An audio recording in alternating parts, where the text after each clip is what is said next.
안녕하세요. 저는 올해 결혼 4년 차이고 아이는 하나 있는 34살 주부입니다. 남편과 저는 대학교 때 만난 캠퍼스 커플로 자그마치 8년을 연애했습니다. 그래서인지 의리와 책임감으로 결혼 생활을 유지하고 있답니다. 남편과는 큰 문제 없이 살고 있지만 저는 신혼 초부터 시어머니와의 충돌이 많았어요. 대한민국에 유별난 시어머니 많고 많지만 우리 시어머니처럼 유별나신 분이 또 있을까요? 그런 어머니가 요즘 저에게 꼼짝 못하시게 된 일이 있어 이렇게 사연을 보내게 되었습니다. 혹시 저처럼 시어머니께 말 한마디 못하고 참고 사는 분이 있다면 절대 그럴 필요 없다고 말해주고 싶네요.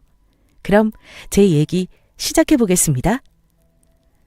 제 남편은 전문직이고 저는 조그만 학원을 운영하고 있습니다. 수입은 결혼 전에는 제가 조금 더 많았지만 지금은 남편이 훨씬 많이 벌고 있어요.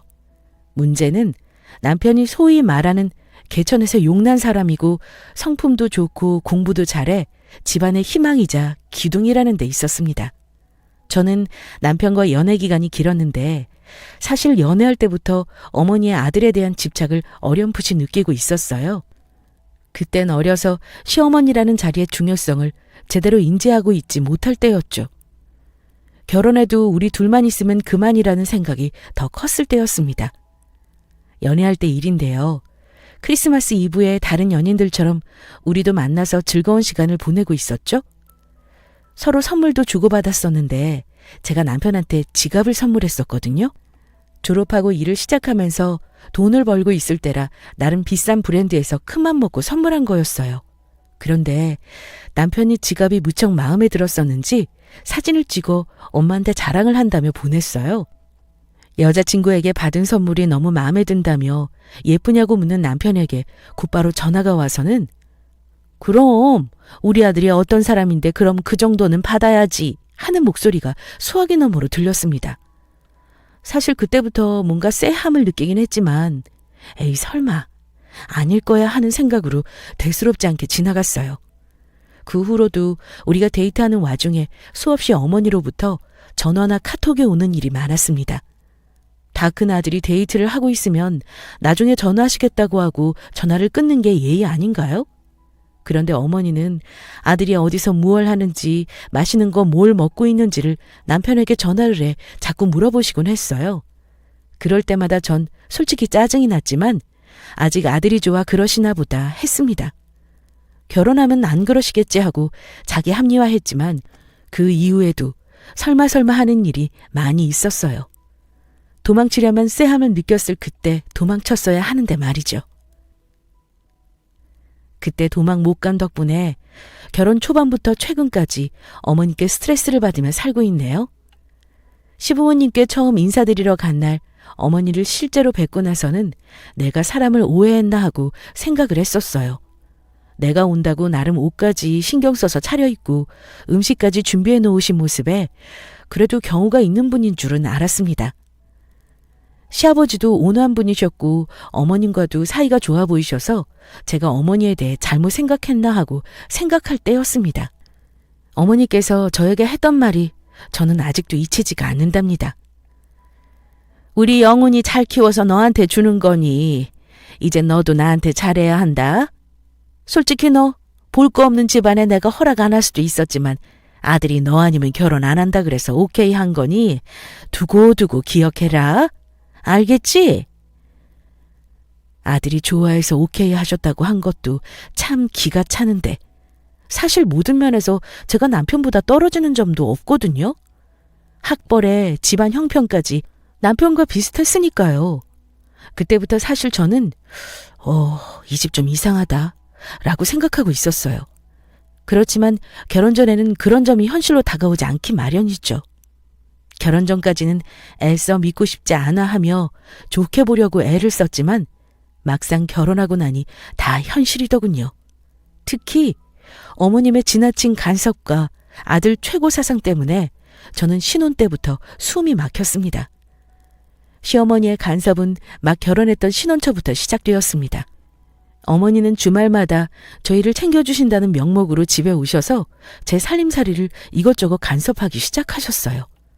근데 이게 여자 입장에서는 엄청 신경 쓰이고 좀 짜증나는 일입니다. 예. 마룻바닥을 왜 이렇게 허연 걸로 해서는 어머 이 먼지 좀 봐라. 응?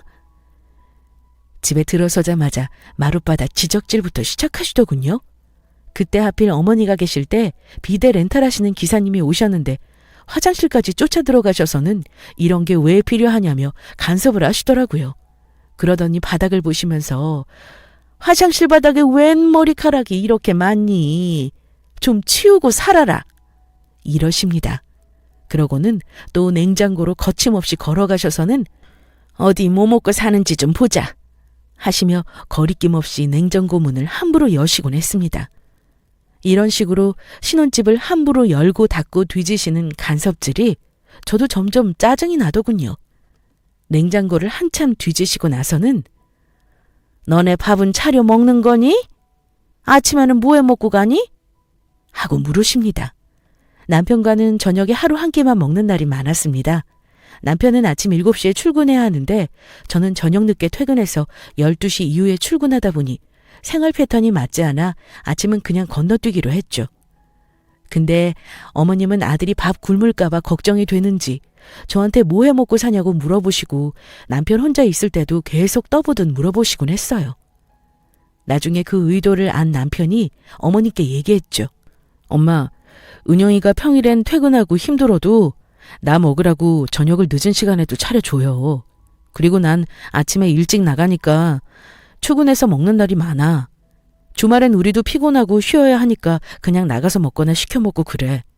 냉장고 보면 장모님이 밑반찬이랑 국이랑 다 챙겨주시는 거 봤잖아요.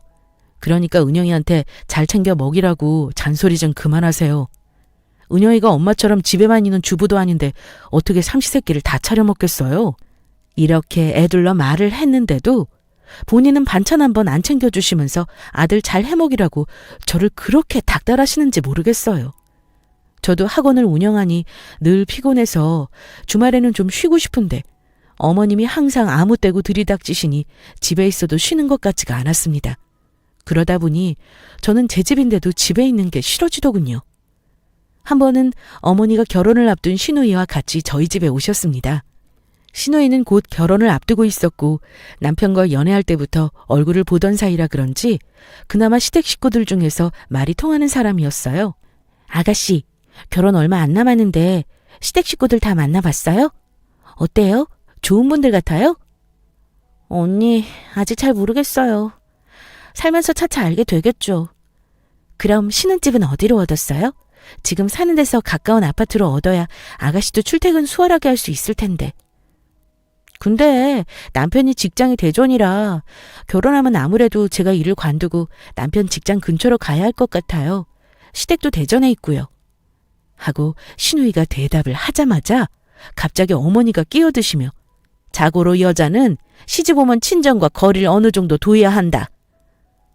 하시며 뜬금없는 말을 하시는 겁니다. 네, 저한테 하시는 말씀이었죠. 평소 친정과 가까운 데 살면서 엄마가 반찬을 해다 주시며 왕래하는 것도 탐탁지 않게 생각하셨으니까요. 전 못 들은 척 웃으면서 아가씨, 결혼하면 어머님 말씀대로 친정하고 거리를 둬야 하니 엄마 많이 못 만나고 살겠어요. 멀기도 하고요. 저라도 자주 보고 살아요. 제가 가끔 내려갈 테니. 했더니 어머님 표정이 싹 굳으시면서 시댁 식구한테 그런 말하는 거 아니다 얘. 어디서 이렇게 기센 며느리가 들어와가지고 그런 말을 시누이한테 하니? 하시더군요. 시누이는 저와 시어머니를 번갈아 보며 씩 웃기만 했죠. 본인도 딸 가진 엄마면서 어쩜 그렇게 시댁 부심, 아들 부심을 부리시는 건지 속이 좁아도 저리 좁을 수가 있을까요? 며느리가 시누이한테 친정하고 거리둬야 한다고 얘기하는 건 또 듣기 싫으셨던가 봅니다. 게다가 결혼한 아들이 뭐하고 사는지가 그렇게 궁금하신지 아들에게 매일 전화하는 것도 모자라 제가 전화를 자주 드리길 바라셨습니다. 저희 친정은 자식들한테 크게 의지도 안 하고 부모님 두 분 다 쿨한 분이십니다. 결혼 전 저 혼자 자취를 할 때도 저는 부모님께 전화도 자주 하지 않았어요. 부모님도 마찬가지셨고요. 오히려 연락을 하면 무슨 일 있니? 하고 물으실 정도였죠. 그런데 편하지도 않은 시어머니한테 전화를 하는 것이 정말 힘들더군요. 일주일에 한두 번 정도가 아니라 이틀에 한 번은 무조건 전화를 드려야 하고 일주일이 넘어가면 막말로 전화통에 불이 납니다. 처음에는 우리 집과 분위기가 다른가 보다 하고 적응은 안 됐지만 이해하려고 했어요. 근데 말이 쉽지. 솔직히 매일 형식적인 문자로 안부를 묻는 것 외에는 마땅히 할 말도 없고 전화를 해도 어머니 혼자 일방적으로 요구사항을 얘기하거나 사사건건 간섭하는 것 같아 마음이 좋지는 않았습니다. 제가 일하는 도중에는 전화를 못 받을 수도 있는데 어머니는 집에만 있는 분이라 시간이 남아도시는 건지 왜 전화 안 받는 거냐며 저를 닥달하시고 퇴근 시간이 몇 시냐, 집에 먹을 건 있느냐 물으시곤 했어요. 나중에는 제가 너무 지쳐서 어머니께 말씀드렸습니다. 어머니, 제가 일하는 중에 자꾸 전화하시면 제가 좀 곤란해요. 전화를 바로 드릴 수 없는 상황도 있고요. 제가 바로 전화 안 하더라도 그냥 그런가 보다 하시고 좀 넘어가 주셔요. 앞으로는 별다른 일 아니면 저도 안 드리는 걸로 할게요. 저랑 통화 안 될 때는 영훈 씨한테 연락하셔요. 하고 최대한 돌려 말씀드렸습니다. 그러자 어머니는 그래 알았다. 나도 앞으로는 급한 일 아니면 너한테 전화는 안 하마. 하시더라고요. 저는 속으로 어머님이 순순히 오냐 하실 분이 아닌데 저렇게 나오시니 이제 전화 연락하는 건 부담을 덜어도 되나 보다 하고 생각했습니다. 그런데 역시 어머니는 그냥 넘어갈 분이 아니셨죠. 남편한테 전화하셔서는 네 마누라 밖에서 일한답시고 늦게까지 전화통화도 잘 안 되니 단속 잘하라고 하셨다는 겁니다. 학원 운영 때문에 늦게까지 일하는 며느리가 딴짓을 한다고 생각하시는 걸까요? 그날 저는 결혼해서 처음으로 어머니 때문에 남편하고 크게 싸웠습니다. 남편이 어머니에게 밖에서 일하는 사람 신경 쓰게 하지 말라고 큰소리 한번 치고 나니 그 다음부턴 어머니도 전화로 사람을 괴롭히는 건 좀 뜸해졌습니다. 저는 절대로 어머니께 먼저 연락을 드리지 않았고요. 그러다가 제일 열받는 사건이 터진 건 저희 신혼집을 양가 부모님께 보여드리고 식사도 대접하기로 했을 때였어요. 어려운 문제 먼저 풀듯이 저는 시댁 어른들부터 집에 모시고 저녁을 준비했습니다. 그땐 제가 살림도 아직 익숙지 않을 때라 음식도 서툴고 청소 빼고는 야무지게 할 줄 아는 게 많이 없었어요. 제가 서투르니 옆에서 남편이 이것저것 보조를 해주느라 앞치마를 두르고 있었고요. 그런데 집에 도착하신 어머니가 남편의 모습을 보시더니 얼굴을 갑자기 찡그리시더라고요. 그러고는 남편한테 오시더니 앞치마를 신경질적으로 풀어버리셨습니다. 영훈아, 너 이 꼴이 뭐야 대체? 엄마가 너 앞치마 두르고 있는 걸 보자고 여기 온 줄 알아? 엄마, 왜 이러세요? 은영이 혼자 음식 준비하느라 힘들어서 나는 옆에서 뒷정리만 좀 도와주느라 하고 있었던 거예요. 오시자마자 갑자기 이러시면 은영이가 난처하잖아요. 무슨 말 같지도 않은 소리를 해. 엄마가 너 키우면서 언제 앞치마 두르고 부엌일 시킨 적 있어? 난 그 꼴 못 보니 그런 줄 알아. 어머니의 화난 목소리를 듣고 오늘은 저녁 먹고 체하겠구나 하고 생각했습니다. 남편이 앞치마를 두르고 있는 모습을 보시곤 마음이 상하셨는지 어머니는 제가 나름 신경 써서 해놓은 병아리 콩밥부터 트집을 잡으시더군요. 아니 이게 무슨 콩이야? 병아리 콩 아니니? 우리 영훈이는 현미잡곡에 찹쌀 약간 넣어서 서리태 섞은 밥만 먹었어. 밥을 정성 들여 해야지. 딸랑 흰쌀밥에 병아리 콩 하나 넣고 이게 뭐니? 어디 남자가 이렇게 먹고 나가서 어디 제대로 일하겠어? 아까부터 옆에서 시어머니의 모습을 보며 안절부절 못하고 계시던 아버님이 보다 못해 한 소리 하셨습니다. 당신 이제 그만 적당히 해요. 새아가가 우리 저녁 대접하겠다고 이렇게나 애를 썼는데 콩이 무슨 대수라고 그래? 이제 좀 그만하고 앉아서 저녁 먹읍시다. 어머니 죄송해요. 영훈 씨가 아직 저한테 밥을 어떻게 해달라고 얘기를 안 해서요. 앞으로는 어머님이 말씀하신 대로 챙겨 먹일게요. 구세주 같은 아버님의 말씀이 끝나자마자 저는 얼른 상을 차리기 시작했어요. 그때 제가 남편에게 접시 심부름을 시킨 것이 화근이 되었습니다. 영호 씨, 이리 와서 이것 좀 식탁으로 옮겨줘. 제 말이 끝나기가 무섭게 어머님이 끼어드시더군요. 너는 왜 너 손 놔두고 우리 아들을 부려먹어? 우리 오기 전에 접시에 다 담아놨어야지. 내가 할 테니 영훈이 시키지 마라. 어머니 앉아 계셔야죠. 손님이 일을 하시면 주인이 불편한 거잖아요. 몇 개만 나르면 되니까 앉아 계세요. 넌 어떻게 한마디를 치지를 않고 또박또박 말대꾸를 하니? 내가 영훈이 접시 들고 왔다 갔다 하는 게 보기 싫어서 그런다. 여자가 어디 남자를 이것저것 말로 부려먹고 그래? 너희 둘이 있을 땐 내 알 바 아니지만 나는 그런 걸 보기 싫으니 앞으로 내 앞에서 아들 부려먹지 마. 제가 남편에게 무슨 중노동을 시켰던가요? 시멘트를 나르라 했나요? 벽돌을 나르라 했나요? 어처구니가 없어 어머님 말에 대꾸도 못하고 멀뚱히 서 있었죠. 사소한 것도 그냥 넘어가는 것이 없는 어머니 때문에 돌아버리겠더라고요. 어머니가 성질을 부리신 덕에 식사 분위기는 화기애매해졌고 숨막히는 저녁 식사 시간도 거의 끝나고 있었습니다. 어머니가 화장실에 가신 틈을 타 후식으로 과일을 내려고 식탁 위에 그릇들을 대충 정리하는데 남편이 저에게 슬쩍 다가와 얘기했습니다. 은영아, 미안해. 오늘 우리 엄마 때문에 많이 힘들었지. 내가 설거지 도와줄 테니까 얼른 과일 깎아. 저는 평소에도 많이 설거지를 도와주던 남편이라 순간 시모를 생각하지 못하고 그러라고 했습니다. 부엌에서 저는 과일을 깎고 남편은 설거지를 하고 있는데 화장실에서 나오신 어머니가 우리 모습을 보시고는 갑자기 저한테 쿵쿵거리며 걸어오셨어요. 깜짝 놀라 어머니를 올려다봤을 때였습니다. 어머니가 갑자기 제 머리채를 휘어잡고 흔드셨습니다. 너 인연이 시어머니 말을 못같이 들어? 내가 아까 내 아들 부려먹지 말라고 한 거 까먹었어? 머리가 나쁜 거야? 감히 내 새끼를?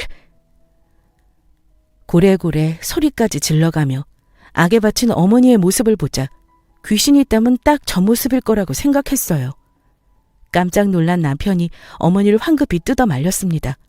저 또한 난생 처음 당해본 폭력에 할 말을 잃고 서 있었어요. 엄마, 이게 무슨 짓이야? 즐겁게 저녁 먹으러 와서 분위기 다 망쳐놓고 정말 왜 이래? 뭐? 너까지 이럴 거야? 아까 엄마 하는 말 못 들었어? 머리채까지 잡히자 저는 더 참고 싶은 생각이 없어졌습니다. 시어머니 때문에 이혼하더라도 할 말은 해야겠더라고요. 어머니, 지금이 무슨 조선시대인 줄 아세요? 요즘은 남자들도 다 설거지해요. 어머니가 남자 떠받들고 살았다고 저희한테까지 그렇게 살라고 강요하지 마시라고요. 저야말로 세상 천지에 시어머니가 며느리 머리채 붙잡는 경우가 있는지 묻고 싶네요. 어머니는 남자는 부엌일 하면 안 된다고 배우셨는데 시어머니가 며느리 머리 쥐어뜯고 욕은 해도 된다고 배우셨나 봐요? 엄마 진짜 은영이한테 이게 무슨 짓이에요? 요즘은 남자도 설거지 정도는 다 하고 산다고요. 남편까지 제 편을 들자 어머니는 더 역정을 내셨습니다. 내가 이 꼴 보자고 여기 온 줄 아니? 그래, 네 맘대로 해라. 시어른 말 거역하는 건 네 친정에서 배운 버르장머리니? 너희들 맘대로 살고 다시는 보고 살지 말자. 하시고는 혼자 집을 나가버리셨습니다. 내내 어쩔 줄 몰라 하시던 아버님이 어머님을 따라 나가셨고 저는 남편에게 말했습니다. 나 다시는 당신 집에 안 가. 어머님이 나 머리채 잡으신 거 사과하시려고 분명히 전해. 은영아, 미안해 진짜. 나도 우리 엄마 이상한 거 알아. 그래도 어떻게든 잘 지내보려고 했는데 이런 일까지 생길 줄은 몰랐어. 당신이 원하면 당분간 가지도 말고 연락도 하지 말자. 딸이 시어머니한테 머리채 잡히셨다는 얘기를 들은 친정엄마는 그냥 넘어갈 일이 아니라고 하시며 어머니를 만나보겠다고 얘기하셨어요. 시어머니는 절대 사과를 하실 분이 아니라는 걸 알기에 그럴 필요 없다고 엄마를 말렸습니다. 엄마는 고민하시더니 시어머니에게 장문의 문자를 보내셨습니다. 앞으로 내 딸의 머리채를 또 잡는 일이 생기면 결혼할 때 집사라고 보태준 돈과 남편에게 지원한 돈 전부를 일시불로 청구하고 이혼시킬 거라고 엄포를 놓는 내용이었죠. 장문의 문자를 보내놓으시곤 시어머니 전화번호를 차단하셨습니다. 다시는 시어머니 얼굴을 보고 싶지 않다고 하시며 남편에게도 이런 일 없도록 어머니 못 오시게 하라며 단단히 못 박으셨어요. 그 사건이 있고 나서 저는 한동안 시댁에 신경을 꺼버렸습니다. 신경 안 쓰고 사니 너무 편하고 남편과도 싸울 일이 없더라고요. 마음이 편해서 그런지 결혼해서 1년 동안 생기지 않던 아기까지 생겼습니다. 제가 임신을 하니 남편은 그래도 이 소식은 부모가 알아야 한다고 생각했는지 시부모님께 알렸습니다. 왕래 안 하고 지낸 지 9개월 정도 지날 때쯤이었어요. 시어머니도 제 집처럼 드나들던 아들 집에 못 오시는 게 답답하고 슬슬 발동이 걸리기 시작했는지 저의 임신 소식을 듣고는 슬그머니 남편을 통해 집에 와보고 싶다 얘기하시더군요. 처음에는 남편에게 절대 싫다고 단단히 못을 박았는데 그래도 본인 엄마라 그런지 서운해하는 기색이 살짝 비치더라고요. 손주까지 안 보여드리고 살 수는 없으니 제가 이번에는 한 발 살짝 물러나기로 했습니다. 어머니께 직접 전화를 드려 임신했다 말씀을 드리니 그때부터 막혔던 본물이 터지듯 어머니의 잔소리가 시작되었죠. 그래도 지난번 사건으로 남편이 단단히 엄포를 놓아서인지 집에 마구 찾아오시진 않으시더군요. 그날부터 전화에 불이 나는데 진짜 두 손 두 발 다 들었습니다. 먹고 싶은 거 없니? 네가 잘 먹어야지 아이가 잘 크지. 어머니 입덧 때문에 토하고 하루 종일 누워있어서 당기는 게 없어요. 제가 알아서 배고프면 챙겨 먹을게요. 해도 다음 날이면 또 전화하셔서 똑같은 잔소리를 하셨습니다. 태교에 신경 많이 써라. 네가 마음가짐을 올바르게 해야 심성 착하고 고운 아이가 태어나지 않겠니? 네 성질 닮으면 안 되는데 걱정이다. 이렇게 은근히 제 속 뒤집어 놓는 얘기를 하시며 이제 고작 6주밖에 안 되었는데 태교 잔소리까지 하셨죠. 게다가 아들이 태어나 집안의 대를 이어야 한다고 그놈의 아들 타령은 얼마나 하는지 저희 친정엄마까지 기겁을 했어요. 어머님 성화에 저도 뼛속까지 질려버린 터라 입덧이나 잠이 쏟아진다는 핑계로 점점 전화를 꺼놓거나 안 받기 시작했고요. 아들 집에 찾아오지 말라고 엄포를 넣은 덕분에 무턱대고 찾아올 수도 없고 발을 동동 구르는 게 보이더라고요. 한동안 연락을 안 하고 지내는데도 달라진 게 없는 시어머니의 모습을 보니 앞으로 아이까지 낳으면 더하면 더했지 덜 하진 않을 것 같다는 생각이 들었어요. 계속 이렇게 살다가는 제가 화병이 날 것 같았습니다. 그래도 임신 기간에는 남편이 중간에서 많이 막아준 덕분에 어찌어찌 넘어간 것 같네요. 그렇게 시간이 흘러 출산이 얼마 안 남았을 때 추석 명절이 다가왔습니다. 몸이 무거워서 가야 하나 말아야 하나 고민했지만 얼마 전 결혼한 시누이가 첫 명절을 보내러 남편과 온다고 하더군요. 저는 매번 명절 하루 전날 시댁에 가서 당일의 오전까지만 도리를 다하고 점심이 오기 전 친정으로 넘어가는 것이 맞다고 생각하고 있습니다. 그렇기에 신우가 제가 떠나는 시간까지 시댁에 도착하지 않는다면 우리는 앞으로 명절에는 못 보는 사이겠죠. 간혹 시누이가 빨리 와서 같이 보내거나 혹은 시누이가 늦게 와서 저는 인사만 하고 친정에 갈 수도 있는 거고요. 그런데 이번에는 시누이가 결혼해서 처음 오는 것이기도 하고 저도 오랜만에 만나는 거라 얼굴만 보고 인사하고 바로 친정으로 가야겠다 생각했습니다.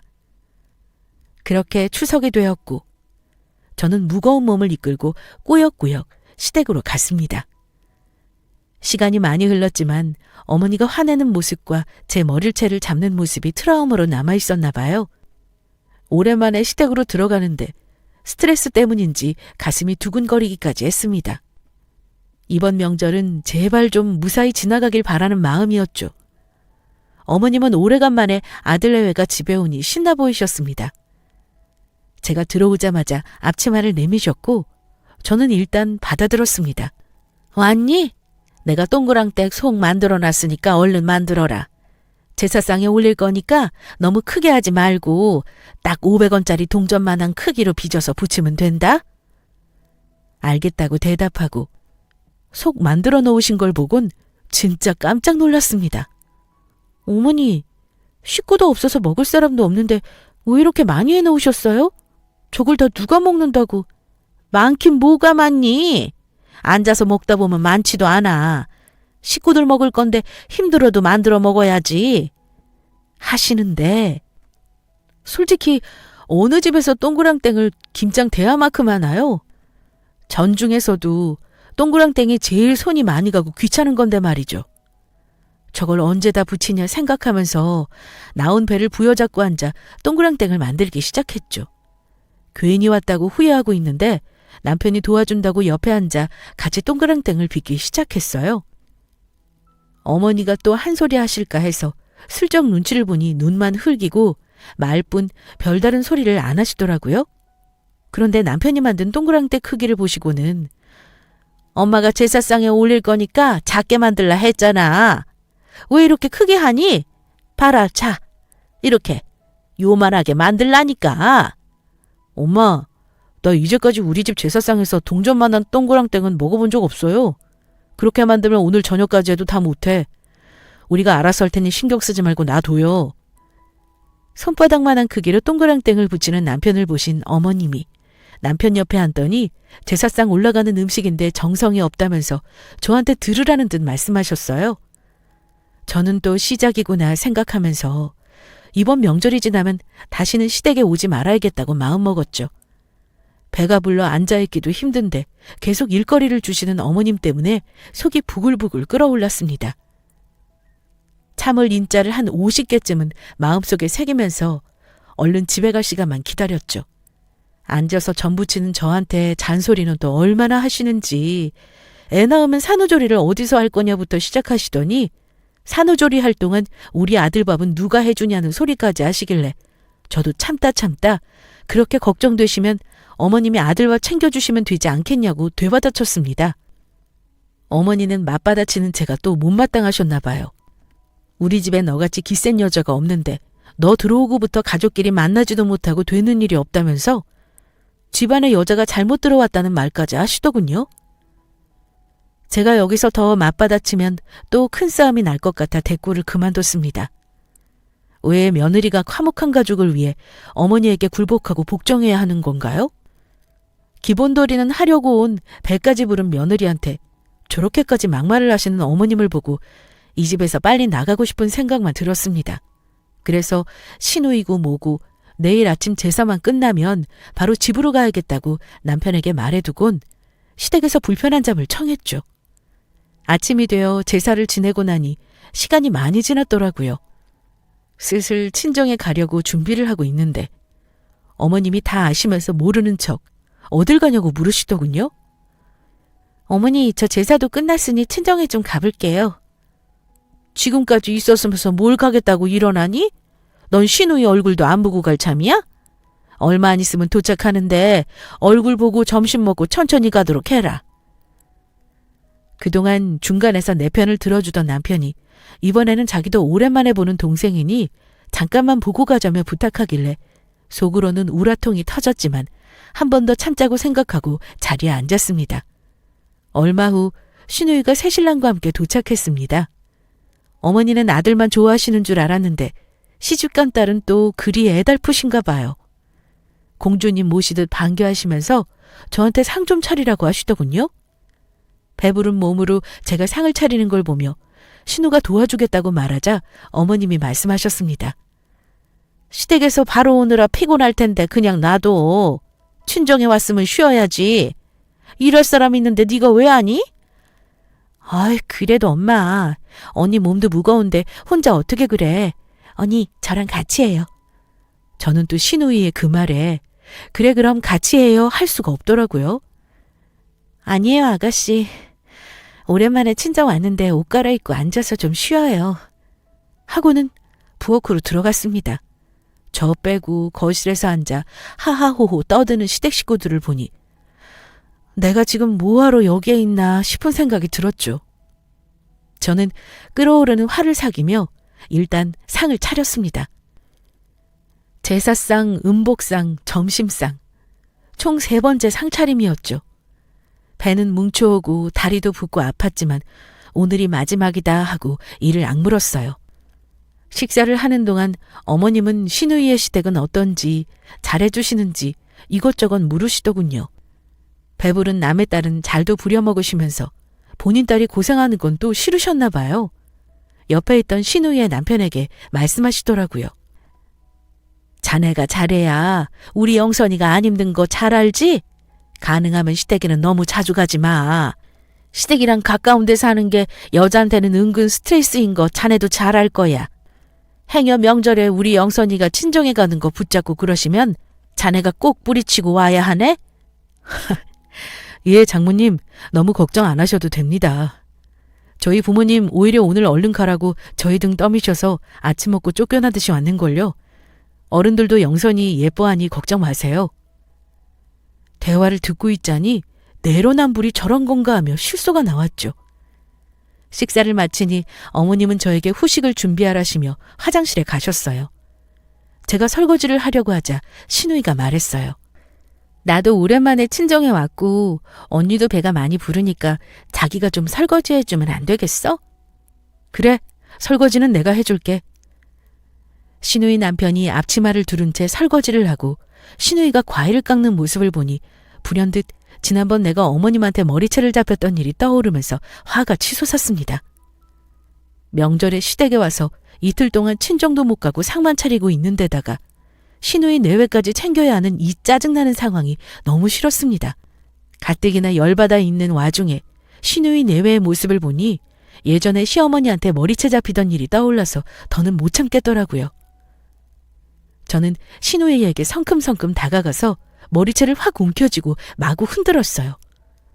갑자기 머리채를 붙잡힌 신우이가 비명을 질렀습니다. 언니, 왜 그러세요? 이게 무슨 짓이에요? 무슨 짓? 몰라서 물어. 야, 이 미친년아. 너야말로 무슨 짓이야. 너네 집에서 안 배웠어? 남자는 설거지하면 안 되는 거. 어디서 감히 하늘 같은 남자를 설거지를 시켜? 어머니 빨리 이리 와보세요. 시끄러운 소리에 달려나오신 어머니가 그 모습을 보시고는 제 손을 신우이 머리에서 떼어내려고 하시길래 저는 아예 양손으로 신우이의 머리채를 잡고 머리카락을 다 뽑을 기세로 흔들어댔습니다. 어머, 얘 이게 무슨 짓이야? 너 미쳤니? 어머니 이것 좀 보세요. 지금 서방님이 설거지를 한다고요. 이 못된 년이 배워먹은 거 없이 어디 남의 집 귀한 아들을 설거지를 시키나요? 우리 집안은 남자한테 설거지 같은 거 절대 안 시키는 집안인데 이 년이 집에 가면 남편 다 부려먹겠네요.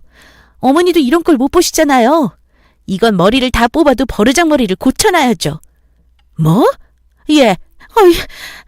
일단 그 손 얼른 놔. 이서방 있는 데서 이게 무슨 망신이니? 응? 신우의 남편은 처음 보는 광경에 말리지도 못하고 서 있었고 저는 신우이를 일으켜 세워 머리채 붙잡은 채 거실로 끌고 나갔죠. 남편은 갑작스런 상황에 깜짝 놀랐는지 저를 말렸습니다. 은영아, 당신 왜 그래 갑자기? 뭐 때문에 그러는 거야? 일단 이 손은 좀 놓고 얘기하자. 응? 언니 이거 놔줘요. 내가 지금 뭘 잘못했다고 그래요? 네? 잘못을 모르면 배워야지. 어머니, 얘기하세요 빨리. 남자는 앞치마 두르고 설거지하면 안 된다고 그러셨잖아요, 어머니가. 어머니는 사위 앞에서 며느리가 딸 머리채를 잡고 있는 걸 망신스러워하시며 어쩔 줄 몰라 하셨습니다. 어머니, 지금 뭐하고 계시냐고요? 제가 머리채 잡고 있는 거 안 보이세요? 얼른 어머니 입으로 얘기하시라니까요. 인연이 지금 어머니가 제일 싫어하는 걸 하늘 같은 서방님한테 시켰다니까요. 어머니는 일단 이 사태를 마무리해야 한다고 생각하셨나 봐요. 모기만한 목소리로 말씀하시더군요. 예, 알았으니 그만해라. 응? 영선이 너도 신랑한테 이런 거 시키지 말고 잘 받들고 살아. 며느리한테는 막말도 서슴없이 하고 성질을 부리시며 머리채까지 잡으시는 분이 남의 식구 하나 있다고 저렇게 붕어처럼 입맛 번긋하고 마시는지 우습더군요. 사위 앞에서는 고상하고 우아한 장모의 모습만 보여주고 싶으셨나 봅니다. 저는 그제야 신우이의 머리채를 뿌리치듯 놔주면서 한술 더 떠 말했죠. 저 이런 꼴 보려고 시댁에 있었던 거 아니거든요. 앞으로는 더 이상 이런 꼴 안 봤으면 해요. 전 이제 그만 친정에 가보겠습니다. 남편이 제 뒤를 따라 나왔고 저는 부른 배를 당당히 내밀고 시댁을 나와버렸습니다. 어머니가 저한테 한 짓을 그대로 갚아주고 나니 10년 묵은 채 기가 확 내려가듯이 속이 시원했습니다. 미운 시댁이지만 기본돌이는 하면서 살려고 노력했는데 상식적이지 않은 시어머니한테는 굳이 그럴 필요가 없는 거였어요. 그 일이 있고 나서 출산할 때까지 시어머니는 한 번도 저한테 연락을 안 하셨습니다. 아마 제가 시누이 머리채를 잡고 흔들어대던 모습에 족잖이 놀라셨던 모양입니다. 아이를 낳고 나서 100일 때쯤 되었을 때 그래도 손주는 보여드려야 하니 시부모님을 집에 초대했습니다. 그런 난동을 한번 부려보니 이젠 시어머니가 무섭지도 않더군요. 시누이 머리채 사건이 있고 나서 처음 뵙는 거였는데 웬일인지 어머님은 제 눈을 자꾸 피하셨어요. 예전 같으면 신발 벗으면서부터 잔소리를 시작하셨을 텐데 말이죠. 아이 100일 사진도 찍고 가족들과 식사를 마친 후 남편이 설거지를 하겠다고 하더군요. 전 당당히 그러라고 했고 시어머니는 아들이 설거지하는 걸 보고도 아무 말씀이 없으셨어요. 처음은 어렵지만 두 번째부터는 쉬운 법이죠. 그 이후로 가족들이 모이는 명절이나 시댁 행사 때는 무조건 남자들이 설거지 담당이 되었습니다. 남편은 물론 시아버지도 예외는 없었죠. 가끔 제가 남편을 심하게 부려먹는 걸 보면 못마땅해 하시기도 하지만 전 아랑곳하지 않고 계속 남편을 부려먹으려고요. 어머니도 시집간 딸 덕분에 제 입장을 조금이나마 이해하게 되신 걸까요? 내 말을 잘 들어주는 착한 남편 덕에 그나마 아이를 키우며 결혼 생활을 유지하고 있답니다. 제가 이렇게 조금이나마 편해진 건 시누이의 머리채 희생 때문이었는데요. 가끔 명절에 시누이를 만나면 저와 시누이는 남모르게 서로 눈짓을 주고받습니다. 사실 저는 시누이의 머리채를 잡을 정도로 배짱 있는 사람이 아니거든요. 어머니와 제가 크게 싸운 사실을 알고 있는 시누이는 사실 저에게 이 사건을 꾸밀 것을 제안했었습니다. 언니가 우리 집에 시집 와서 엄마한테 구박받는 게 너무 마음 아프다면서요. 그래서 명절에 똑같은 상황을 만들어 볼 테니 자기 머리채를 잡아뜨더라고요. 그 말을 듣고 깜짝 놀라 처음에는 못한다고 했지만 시댁에 있다 보니 정말로 화가 나는 상황이 만들어졌고 나중에는 연기인 것도 잊은 채 미친년처럼 난동을 부렸던 거죠. 시누이한테는 미안하지만 그 모든 게 전부 연기가 아닌 절반 이상은 실제 저의 화난 감정이었어요. 어쨌거나 똑똑한 시누이의 큰 그림 덕분에 어머님이 저를 괴롭히는 일도 많이 줄었고 시댁에서 그 귀한 아들이 설거지까지 하는 개벽할 만한 일이 일어났으니 시누이에게 고마울 뿐입니다. 그 이후론 저도 어머니에게 제 할 말은 하면서 살고 있고 시댁의 기본돌이를 하고 있어요. 이 일은 평생 저와 시누이의 비밀로 가져가려고 합니다. 만약에 저보다 더한 시어머니 때문에 힘들어하고 계신 며느리가 있다면 할 말은 그때그때 꼭 하라고 말하고 싶어요. 그러지 않으면 마음속에 우라만 쌓이고 어차피 봐야 할 가족이 다시는 보고 싶지 않은 원수처럼 느껴지니까요. 긴 사연 재미있게 들어주셔서 감사합니다. 대한민국 모든 며느리들에게 파이팅이라고 외쳐주고 싶네요. 감사합니다.